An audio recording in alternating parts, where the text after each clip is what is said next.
La Bible se présente aujourd'hui surtout sous forme d'un livre. Mais il faut bien être conscient qu'en fait, c'est plus une bibliothèque qui, pour les chrétiens, qui déjà contient plusieurs dizaines de livres, et pour les chrétiens, au minimum 66 livres.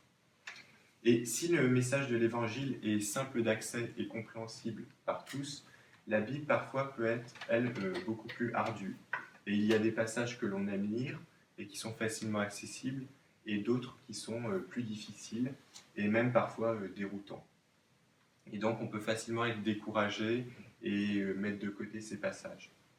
Donc même si tous les chrétiens ne sont pas appelés à devenir des exégètes professionnels, je pense que c'est bien que chacun ait au moins déjà lu une fois la Bible dans sa vie pour savoir de quoi il était question. Et donc le but de cette série, ça va être de proposer une introduction à la Bible afin de faciliter sa lecture. Donc là, dans cette première séance, je vous propose une introduction générale. Donc déjà sur la question de la définition de la Bible, qu'est-ce que la Bible? On parlera du canon biblique, pourquoi telle église a autant de livres, pourquoi une autre a d'autres livres, des différentes versions qui existent, de la question de l'inspiration, de l'interprétation, et je terminerai ensuite en présentant les modalités concrètes et le but de cette série. Donc déjà, qu'est-ce que la Bible? Alors, commençons par une présentation très factuelle. La Bible, donc pour les Juifs, contient 24 livres, qui est ce que les chrétiens appellent l'Ancien Testament. Ces 24 livres correspondent en fait à 39 livres pour les chrétiens. C'est la même chose, simplement ils ne sont pas comptés de la même façon. Je vais vous donner un exemple tout simple. Nous, par exemple, on a un roi et deux rois. Donc ça fait 2 livres. Et les Juifs comptent en fait un seul livre. Et il y a 12 petits prophètes, donc on compte comme 12 livres, et eux ne comptent comme un seul livre. Donc c'est la même chose, simplement c'est compté différemment. Donc ça, c'est la Bible hébraïque et ce que les chrétiens appellent l'Ancien Testament. Après, il y a aussi pour les chrétiens le Nouveau Testament, donc qui commence avec la vie de Jésus, les épîtres écrites par les premiers chrétiens et les actes des apôtres qui racontent les premières années de l'Église. Et donc là, il y a 27 livres du Nouveau Testament. Donc pour les chrétiens, une Bible actuellement comporte au minimum 66 livres. C'est le cas de la plupart des Bibles protestantes que vous pouvez avoir, par exemple la Bible seconde, elles ont 66 livres. Après, il y a certaines Bibles utilisées par d'autres églises, notamment les catholiques, qui ont plus de livres. Donc ça, j'en parlerai. Et il y a aussi certaines églises orthodoxes qui, par rapport aux catholiques, ont encore des livres supplémentaires, et notamment le plus connu, dont vous avez peut-être déjà entendu parler, c'est le livre d'Enoch, qui lui a la particularité notamment d'être cité dans le Nouveau Testament, mais on en reparlera. Alors donc pour cette présentation, même si ça s'adresse souvent à des protestants, j'ai choisi d'inclure le maximum de livres pour qu'on ait une vision d'ensemble en fait. Et je l'ai fait pour 2 raisons. La première, c'est que même si les protestants ont l'habitude d'utiliser 66 livres, on a quand même un principe de base qui est le sola scriptura, c'est-à-dire l'écriture seule. Normalement, seule l'écriture fait autorité. Or, comme vous pourrez remarquer, dans la Bible, nulle part la Bible ne se définit elle-même. C'est-à-dire qu'il n'y a aucun verset qui dit il doit y avoir tant de livres dans la Bible et qui donne une liste des livres bibliques. Bon. Et la deuxième, c'est qu'il me paraissait intéressant pour cette présentation d'inclure les livres qu'on met d'habitude de côté, parce que ça fait aussi une continuité historique en fait. C'est-à-dire que dans les Bibles protestantes, si on s'arrête à Malachie, qui est théoriquement le dernier livre, et on commence au Nouveau Testament, il y a à peu près un trou de 400 ans. Et pourtant, il se passe des choses dans ces 400 ans. Et il se trouve que les autres livres, notamment utilisés par les catholiques, en fait, sont... donc on verra que ça permettra de mieux comprendre le Nouveau Testament. Mais je précise qu'à chaque fois, lorsqu'on étudiera un livre, et qu'il n'est pas reconnu, forcément utilisé par toutes les églises, je le dirai. Je dirai à chaque fois, par exemple, la Genèse est utilisée par toutes les églises. Il y a un autre livre qu'on appelle par exemple le Siracide. Là, je dirais, en général, telle église ne l'utilise pas. Donc, la Bible peut être à la fois conçue comme une vaste bibliothèque, et donc il y a à la fois une unité et une diversité. Ce double aspect est lié au fait que la Bible a bien sûr 2 types d'auteurs, les auteurs humains et l'auteur divin, le Saint-Esprit. Donc les auteurs humains, c'est ce qui va expliquer la diversité de la Bible, et le Saint-Esprit, c'est ce qui va permettre son unité. Alors déjà, la diversité de la Bible, on peut la voir dans 4 domaines. Tout d'abord dans le temps, puisque entre Moïse et les apôtres, il y a à peu près 1 millénaire et demi, 1500 ans. Et donc déjà, c'est un temps très long de rédaction. Quant aux événements décrits, eux, c'est même sur plusieurs millénaires. Donc plusieurs millénaires, c'est aussi des diversités de civilisations et de langues. La Bible est écrite en 3 langues différentes, l'hébreu, l'araméen et le grec. Une diversité aussi de genres littéraires, puisqu'elle comporte des livres historiques, par exemple les rois, tout ça, les livres prophétiques, Ésaïe, Ézéchiel, Jérémie, des livres didactiques, c'est-à-dire des livres vraiment d'enseignement, et des livres, ce que j'ai appelé artistiques, c'est tout ce qui est poèmes, chants. Et enfin, une diversité au sein même des livres bibliques, puisque pour un même livre, il existe des fois plusieurs versions. Donc nous, habituellement, dans nos Bibles, on a ce qu'on appelle le texte rabbinique, enfin on l'appelle le texte maçonnique en général. C'est l'Ancien Testament dont on a, enfin hébreu, qu'on a l'habitude de traduire en français et tout ça. Mais il faut aussi savoir, notamment dans l'Antiquité, qu'il existait une deuxième version très importante qu'on appelle la Septante, et qui est en fait la première traduction grecque de la Bible. Et c'est notamment cette traduction qu'utilisaient par exemple les premiers apôtres, Paul, les premiers chrétiens. Et si vous regardez par exemple, si vous étudiez les citations du Nouveau Testament, vous verrez qu'elles correspondent en fait souvent à la Septante. Il y a des études qui ont été faites, à peu près dans 70% des cas, elles correspondent à la Septante. Donc souvent le texte est identique, des fois il y a des différences, et du coup, quand il y a des différences, je présenterai les différences. Par exemple, des fois les chapitres ne sont pas dans le même ordre, et du coup, on peut, voilà. Mais il y a aussi une unité, et cette unité se trouve, je dirais, dans le but de la Bible, qui est de nous faire connaître Dieu. Et cette connaissance passe par la découverte avant tout d'une personne, Jésus. Donc le but de cette série sera de montrer comment Dieu en fait se révèle progressivement à l'humanité. Le point culminant de cette révélation étant l'incarnation, c'est-à-dire la venue sur terre de la parole de Dieu en la personne de Jésus. Mais avant cela, j'aimerais revenir sur 2 points importants, la question de l'inspiration et la question de l'interprétation. Alors, comme je l'ai dit plus haut, la Bible a 2 types d'auteurs, des auteurs humains et un auteur divin. Donc, en tant que chrétiens, nous reconnaissons que la Bible n'est pas un livre comme un autre, puisqu'il est inspiré par Dieu. Mais je pense qu'il est important de se garder de 2 travers. Le premier, c'est ce que j'appellerais le libéralisme, et le deuxième, le fondamentalisme. Ces 2 attitudes contraires partagent, à mon avis, une même origine dans une confusion qui peut être faite entre Bible et parole de Dieu. Il est courant d'entendre les chrétiens, surtout les protestants d'ailleurs, employer le terme de parole de Dieu comme synonyme de Bible. Alors, ça part souvent d'une bonne intention qui est de valoriser les Écritures. On peut dire que c'est très bien. Mais c'est un abus de langage qui peut être préjudiciable, car il peut induire une fausse conception de l'inspiration. Et c'est aussi, aujourd'hui, important, je pense, encore plus qu'autrefois, lorsqu'on est en contact, par exemple, avec des musulmans. Si on présente la Bible comme la parole de Dieu, ils vont avoir tendance à assimiler la Bible au Coran. Et effectivement, pour l'islam, le christianisme est une religion du livre. C'est une expression qui apparaît. Or, il faut bien comprendre que nous, en tant que chrétiens, on ne doit pas accepter ce terme, car on n'est pas une religion du livre. Puisque la parole de Dieu, en fait, une religion du livre, c'est le cas dans le judaïsme et dans l'islam, c'est l'idée que la parole de Dieu, elle est descendue sur terre sous forme d'un livre. Pour les juifs, bien sûr, c'est la Torah, pour les musulmans, c'est le Coran. Mais en tant que chrétiens, nous, la parole de Dieu n'est pas descendue sous forme d'un livre, elle est descendue sous forme d'une personne. C'est totalement différent. Et le livre, c'est ce qui rend témoignage à la personne. Donc il y a une petite nuance, mais qui est importante. Et du coup, l'équivalent, par exemple, du Coran chez les chrétiens, chez nous, c'est pas la Bible, c'est Jésus. Et il faut bien mettre ça en évidence. Et donc, c'est surtout lorsqu'on s'adresse à d'autres personnes.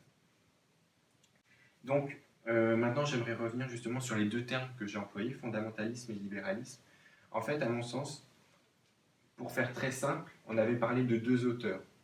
Si on pouvait résumer les positions, je dirais que le fondamentalisme, c'est oublier les auteurs humains, c'est oublier le côté humain des auteurs de la Bible, tandis que le libéralisme, c'est oublier le côté divin, et qu'il y a un auteur, donc le Saint-Esprit, qui a inspiré la Bible. Et je pense qu'une vision juste du rapport entre Bible et parole de Dieu permet vraiment d'avoir une position équilibrée sur la question de l'inspiration et de se garder de ces 2 extrêmes. Donc cette position, pour moi, si on me demandait de la définir, je dirais que la Bible est parfaite. Alors, qu'est-ce que j'entends par là? Parfaite, c'est-à-dire qu'elle remplit, elle est conçue de manière, comment dire, disons que la manière dont elle est conçue lui permet de remplir idéalement le rôle pour lequel elle a été conçue. C'est-à-dire que à la fois la Bible est suffisamment fiable, mais elle n'est pas non plus inhérente. Donc je vais expliquer ce que j'entends par là. La Bible est suffisamment fiable pour qu'on puisse croire à son témoignage. Et c'est ça qui est important. Donc cette fiabilité se voit dans deux domaines. La première, c'est la question de la transmission. Pour les manuscrits, donc on possède des milliers de manuscrits bibliques, à la fois de manuscrits donc, qui copient les textes originaux, de manuscrits de ce qu'on appelle les versions, c'est-à-dire que les versions, ce sont les traductions, mais ça permet aussi de voir quel était le texte. Et des fois, les traductions peuvent traduire des textes plus anciens qu'on a perdus. Donc, par exemple, ce qui est intéressant, c'est que dès le IIe siècle, on sait qu'il existait au moins, on a commencé à traduire la Bible en latin, par exemple, en copte, enfin, dans plein de langues. Donc, dès les origines, on a de nombreuses traductions qui permettent du coup de vérifier le texte. Et enfin, on a des citations. Donc, on parlait par exemple des pères de l'Église, c'est-à-dire que c'est le nom qu'on donne aux premiers chrétiens. Eux aussi, ils citent de nombreux passages de la Bible. Donc, on peut comparer les citations avec les textes que l'on a actuellement. Donc, toutes ces... Donc, les copies, les traductions, les versions, les citations, les nombreux manuscrits font qu'on peut à peu près connaître le texte de la Bible avec certitude. C'est-à-dire que ça ne veut pas dire qu'il n'existe pas des divergences entre les manuscrits, c'est-à-dire qu'on sait où sont les divergences. Donc on peut en tenir compte, et puis la plupart du temps, en fait, elles n'ont de toute façon aucune incidence sur le sens du texte. C'est-à-dire ce qui se passe, c'est que par exemple en grec, c'est pas comme en français. En français, ce qui compte, c'est l'ordre des mots dans la phrase. Par exemple, je suis, voilà, donc je est au début le sujet. Le grec est une langue à cas. C'est-à-dire ce qui compte, c'est la manière dont tu déclines le mot. Ce qui fait qu'un mot, tu peux le mettre un peu n'importe comment dans la phrase. Du coup, c'est vrai, par exemple, d'un manuscrit à l'autre, par exemple, on voit que la phrase grecque, les mots ne seront pas forcément dans le même sens. Dans le même ordre, je veux dire, mais c'est le même sens. Puisque ça... Ouais. C'est des choses comme ça. Et le deuxième point de la fiabilité, c'est la fiabilité du contenu. Alors, on peut dire que la Bible, globalement, est fiable d'un point de vue historique. On a de nombreux indices internes, on en parlera tout au long du parcours, mais aussi des preuves externes, par exemple des découvertes archéologiques, des récits d'historiens païens, toutes sortes de choses, qui viennent confirmer les récits bibliques. Après, le fait qu'elle soit globalement fiable ne veut pas forcément dire que tous les récits doivent être pris de manière très littérale au pied de la lettre. On en parlera aussi. Et ça ne veut pas non plus dire qu'ils ne peuvent pas contenir certaines erreurs historiques. Car si on recourt à l'histoire, on accepte aussi d'éventuelles contradictions. Ça fait partie. Mais, et donc justement c'est mon deuxième point, je pense que la Bible n'est pas inhérente. Pourquoi ? Parce qu'elle n'a pas vocation à remplacer en fait la personne à qui elle rend témoignage. C'est-à-dire que, et c'est ce que je disais précisément, il faut bien voir précédemment, je veux dire, que pour un chrétien, la seule véritable parole de Dieu, ça reste Jésus. Donc sur terre, il était la parole de Dieu, et après son départ, il nous a envoyé le Saint-Esprit. Et c'est le Saint-Esprit qui nous conduit dans toute la vérité. Et donc le danger, je pense, pour moi, et c'est ce qu'on voit dans certains milieux fondamentalistes, c'est le danger d'une Bible inhérente, c'est qu'on aurait la tentation de, en quelque sorte, de mettre le Saint-Esprit de côté, et de dire, bah tiens, la Bible suffit à remplacer le Saint-Esprit. Alors que sans cette inhérence, eh bien on conserve les deux. On a la Bible et le Saint-Esprit, et les deux sont importants. Et on ne peut pas rejeter l'un ou l'autre. Donc, j'en viens maintenant à la question de l'interprétation des Écritures. On a parlé de l'inspiration. Maintenant, la question, c'est comment on peut interpréter les Écritures, maintenant qu'on a le texte devant nous. Donc, c'est toujours avec cette idée qu'il y a deux auteurs, des auteurs humains et un auteur divin, le Saint-Esprit. Donc, je pense qu'on peut distinguer au moins trois types d'interprétation. L'interprétation historique, l'interprétation littéraire et l'interprétation spirituelle, qu'on appelle aussi interprétation allégorique.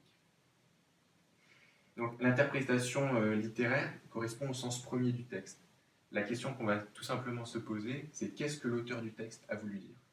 Ça, je pense que c'est vraiment la base. Quand on veut commencer à étudier la Bible, il faut commencer par là. Qu'est-ce que l'auteur humain, oui, je dois préciser, qu'est-ce que l'auteur humain du texte a voulu dire ?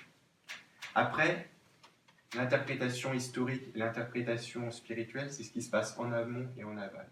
L'interprétation historique, ça peut être disons, on peut s'interroger sur la dimension historique des textes, c'est-à-dire sur la véracité des événements, par exemple. Est-ce que ça s'est réellement passé comme ça, ou est-ce que c'est simplement une métaphore, voilà,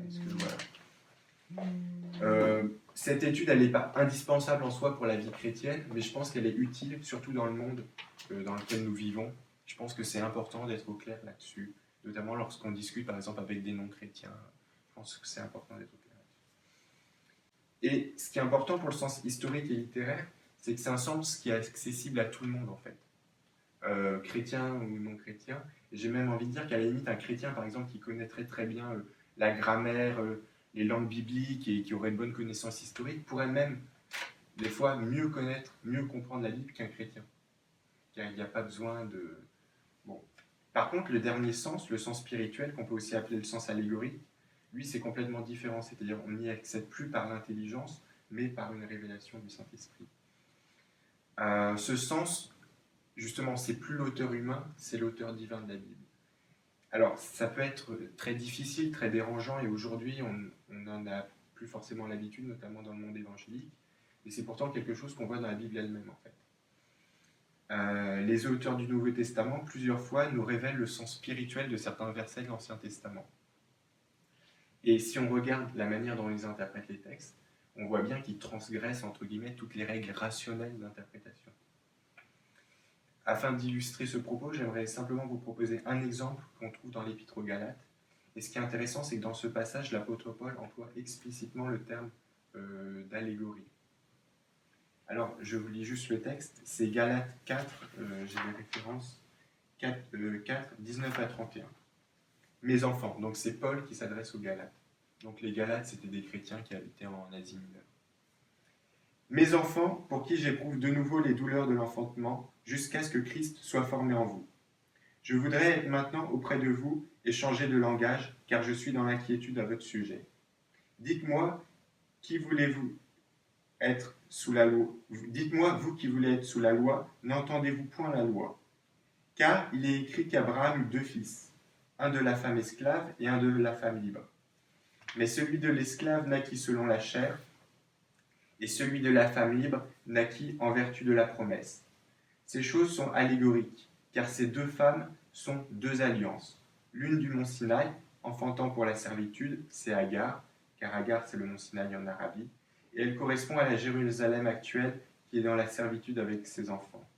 Mais la Jérusalem d'en haut est libre, c'est notre mère, car il est écrit « Réjouis-toi stérile, toi qui n'enfantes point. Éclate et pousse des cris, toi qui n'as pas éprouvé les douleurs de l'enfantement. Car les enfants de la délaissée seront plus nombreux que les enfants de celle qui était mariée. Pour vous, frères, comme Isaac, vous êtes enfants de la promesse, et de même qu'alors celui qui était né selon la chair persécutait celui qui était né selon l'esprit, ainsi en est-il encore maintenant. Mais que dit l'Écriture ? Chasse l'esclave et son fils, car le fils de l'esclave n'héritera pas avec le fils de la femme libre. C'est pourquoi, frères, nous ne sommes pas enfants de l'esclave, mais de la femme libre. Et en fait, dans ce texte, l'apôtre Paul fait référence à une histoire racontée dans la Genèse, et que nous verrons plus en détail la prochaine fois. Mais simplement, ce qu'il est important de retenir, c'est qu'en fait, il prend ce récit, donc qui est en fait l'histoire d'Abraham, qui a ensuite 2 enfants avec 2 femmes différentes. Et en fait, à partir de ce récit, il en donne une interprétation spirituelle où il montre que le plan de Dieu était en fait caché dans ces événements. Et là, vraiment, on voit que contrairement aux 2 premières approches, c'est vraiment une approche qui ne peut pas être simplement avec l'intelligence ou tout ça, c'est que par révélation. Et donc ces différentes approches renvoient en fait à 2 types de connaissances, la connaissance intellectuelle et la révélation par l'esprit.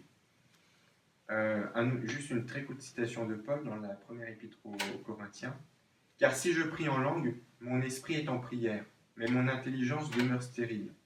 Que faire donc ? Je prierai par l'esprit, mais je prierai aussi avec l'intelligence. Je chanterai par l'esprit, mais je chanterai aussi avec l'intelligence. » Donc là, on voit qu'il parle à la fois de l'intelligence et de l'esprit. Donc ce sont 2 facultés liées à l'âme et à l'esprit, et chacune de ces facultés a une fonction particulière. Et je pense qu'il est vraiment important de maintenir les 2. Et le danger, ce serait par exemple d'en privilégier complètement, d'en privilégier une au détriment complet de l'autre. Pour avoir une vie chrétienne équilibrée, au contraire, on a vraiment besoin des deux, utiliser à la fois l'intelligence et l'esprit. Maintenant qu'on a vu l'inspiration et l'interprétation, j'aimerais j'en viens maintenant plus particulièrement au fil rouge qui va guider tout notre parcours de découverte de la Bible. Ce parcours de découverte de la Bible repose en fait sur deux principes fondamentaux, sur deux notions clés que j'appelle la pédagogie divine et la révélation progressive. Alors, qu'est-ce que la pédagogie divine ? La pédagogie divine, c'est l'idée selon laquelle en fait Dieu éduque l'humanité, exactement comme un père en fait éduque son enfant. Donc, on peut comparer l'humanité à un être humain. Celui-ci naît, puis grandit, et puis il y a tous les stades de croissance, bébé, jeune enfant, enfant, adolescent. Et tout au long de cette croissance, le but de son éducation reste identique. C'est-à-dire que les parents ont toujours le même but quand ils éduquent leur enfant, c'est de faire parvenir à la maturité, voilà. Mais les modalités concrètes de son éducation changent. Je vais prendre un exemple très simple. Par exemple, quand un enfant est petit, en général, on lui fixe des horaires de coucher. Je sais pas, on lui dit, tiens, à 20h30, tu vas au lit. A l'inverse, on sera plus souple sur d'autres questions. Par exemple, les repas de famille, des fois qui s'éternisent un peu, on ne va pas le forcer à rester assis, on lui permettra d'aller jouer. A l'inverse, quand tu grandis, tu vas devoir rester. Par exemple, nous, on a des repas de famille, des fois on commence à 13h, on finit à 18h, on reste 5 heures à table. Mais on reste à table. Par contre, à côté de ça, maintenant, mes parents sont plus là à me dire, à 21h, tu vas au lit. Donc, ce n'est pas le but de l'éducation qui a changé, mais ce sont les modalités concrètes. Et là, c'est exactement la même chose. On va le découvrir tout au long de notre parcours, mais je pense que c'est vraiment important d'avoir cette idée en tête pour bien comprendre et pour bien aborder la Bible. Donc, contrairement justement à la vision qu'il y a dans le judaïsme et dans l'islam, les chrétiens ne considèrent pas que la Bible est un livre qui préexiste au monde. C'est-à-dire que pour les juifs ou pour les musulmans, la Torah, pour les musulmans sunnites, la Torah et le Coran sont même presque éternels en fait, sont éternels. Tandis que pour les chrétiens, au contraire, les Écritures s'enracinent dans l'histoire humaine et sont révélées progressivement au long de cette histoire. Et du coup, cette vision différente des Écritures se répercute aussi dans l'approche qu'on a de la révélation. Tandis que pour le judaïsme et l'islam, la révélation est plénière, c'est-à-dire complète dès le début, pour le christianisme, au contraire, elle progresse en fait. Et c'est justement les étapes de cette progression qu'on va suivre. Donc le but ultime de la révélation, c'est bien sûr de nous apprendre à mieux connaître Dieu.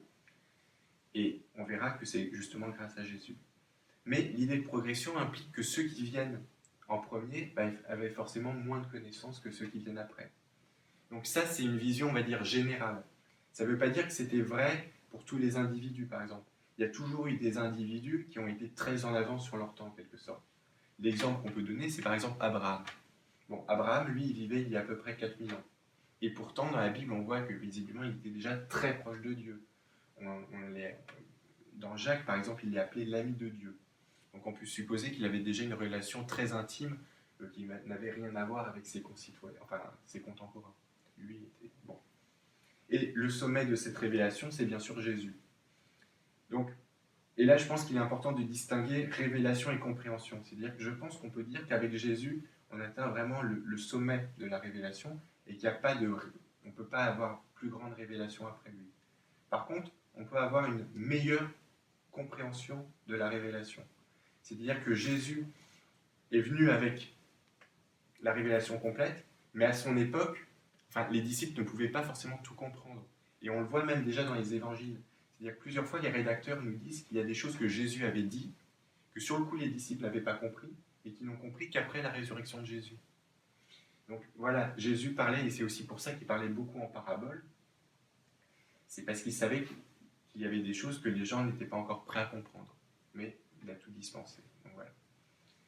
Et je pense que de la même manière, l'Église, au fil des âges, est appelée toujours à entrer dans une meilleure compréhension de la révélation complète de Jésus. Et donc cette meilleure compréhension a, je dirais, un aspect individuel et un aspect collectif. Chaque chrétien est appelé vraiment à une meilleure connaissance, compréhension de l'Évangile, et ce sont tous ces progrès individuels qui permettront d'avancer collectivement et qui permettront la croissance de l'Église. Du coup, simplement pour conclure, Pour décrire la Bible, certains chrétiens ont parfois recours à la métaphore de la lettre. La Bible serait une sorte de lettre envoyée par Dieu à l'humanité. C'est intéressant, mais de mon côté, je pense qu'il est plus juste d'envisager en fait la Bible comme un dialogue.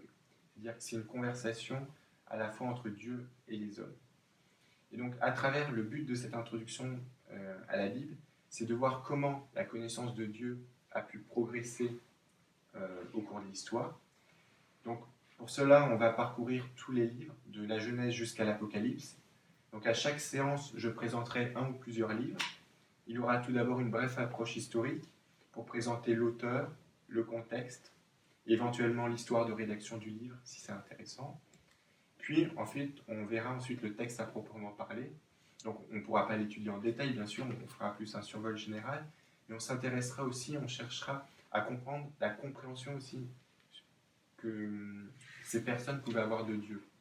C'est-à-dire que souvent, lorsqu'on lit certains textes bibliques, on a tendance à projeter nos propres conceptions de Dieu sur les personnes et à s'imaginer que ces personnes-là avaient cette même conception de Dieu. Seulement, si on regarde bien le texte en détail, on voit que ce n'était pas le cas.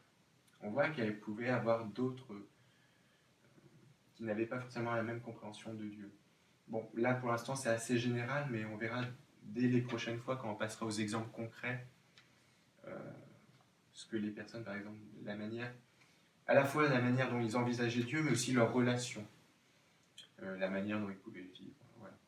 Donc, et simplement pour terminer, alors là je ne l'ai pas apporté maintenant, mais je pense que pour la prochaine fois j'apporterai aussi une fiche avec l'ensemble des livres bibliques et des chapitres.